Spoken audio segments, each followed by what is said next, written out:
Hi friends, నేను మీ చంద్రశేఖర్. ఈరోజు topic మన భారతదేశంలో ఉన్న ప్రతి వంటగదిలో ఉన్న ముఖ్యమైన సమస్య ఏంటంటే టెఫ్లాన్ కోటింగ్ ఉన్న నాన్ స్టిక్ గిన్నెలు, పేనాలు, రకరకాల ఫుడ్కు సంబంధించిన ఏ ఐటమ్ అయినా వాడచ్చా, వాడద్దా? ప్రతి ఒక్కరికి మహిళల్లో ఈ యొక్క సమస్య ఉండే ఫ్రెండ్స్. అన్నిటికీ అనుమాన పడకుండా వండుకుంటాను, తింటాను, కానీ ఒక భయం అయితే ఉండేది ఫ్రెండ్స్. సాధ్యమైనంత వరకు ఇప్పుడు టెఫ్లాన్ కోటింగ్ ఉన్న ఏ ఐటెం అయినా మనం వాడుకోవచ్చు ఫ్రెండ్స్. 2010 లోపు అయితే పిఎఫ్ఓఏ అనే కాంపౌండ్ కలిగిన టెఫ్లాన్ కోటింగ్ ఉండేది. అది వాడితే క్యాన్సర్ వచ్చేది ఫ్రెండ్స్. దానివల్ల రకరకాల ప్రాబ్లమ్స్ వచ్చేది. అదంతా ఒకప్పటి పాత ముచ్చట ఫ్రెండ్స్. ఇప్పుడు ఏంటంటే ఇప్పుడున్న టెక్నాలజీలో ఇప్పుడు కొంచెం అప్డేట్ అయింది ఫ్రెండ్స్.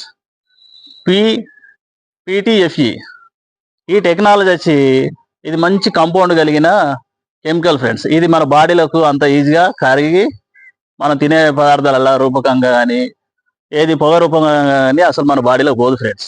ఎందుకంటే మంచి టెక్నాలజీ వాడారు. దీని మీద ఏం లేదు, మనం 500 degrees వేడి చేస్తే తప్ప మన బాడీలో పోదు ఫ్రెండ్స్. మన ఇండ్లలో జనరల్గా మనం గ్యాస్ పైన వాడే హీట్ ఎంత ఉంటుంది అంటే 200 కంటే మీదికి ఉంటుంది ఫ్రెండ్స్. 200 degrees Celsius వేడికి ఎంత తక్కువ ఉంటుంది ఫ్రెండ్స్ మనం వాడేది. అంతవరకు వాడితే ఎంతవరకైనా మనకు ప్రాబ్లం లేదు ఫ్రెండ్స్. దీనివల్ల వచ్చిన ఒకే ముఖ్యమైన ప్రాబ్లం ఏంటంటే ఆ టెఫ్లాన్ కోటింగ్ ఎక్కడన్నా మనం దోశలు కానీ ఏమైనా కలవెట్టేటప్పుడు మాడిన అంచులు ఉంటే మనం సరాతం బట్టి స్టీల్ సరాతం బట్టి గీకుతాం కదా ఫ్రెండ్స్. గీకినప్పుడు స్క్రాచెస్ పడతాయి కదా, ఆ స్క్రాచెస్ ఒక్క చిన్న గీత పడ్డా కూడా తీసి పక్కకేయాలి ఫ్రెండ్స్. లేకపోతే ఏమైందంటే వాడంగా అదంతా లేయర్ లాగా లేచి మన కడుపులోకి పోద్ది. పొగ రూపకంలో మన ఊపిరితిత్తులలో పోద్ది ఫ్రెండ్స్. సాధ్యమైనంత అంతవరకు అట్లా లేకుండా వాడితే చాలా వరకు సేఫ్ ఫ్రెండ్స్.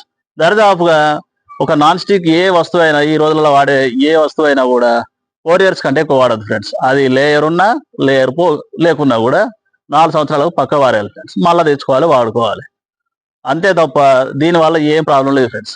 సాధ్యమైనంత వరకు స్టీల్ మాత్రం ఫస్ట్ వాడండి, తర్వాత ఇవి వాడండి. Thank you friends. ఈ వీడియో నచ్చితే లైక్ చేయండి, షేర్ చేయండి, సబ్స్క్రైబ్ చేయండి.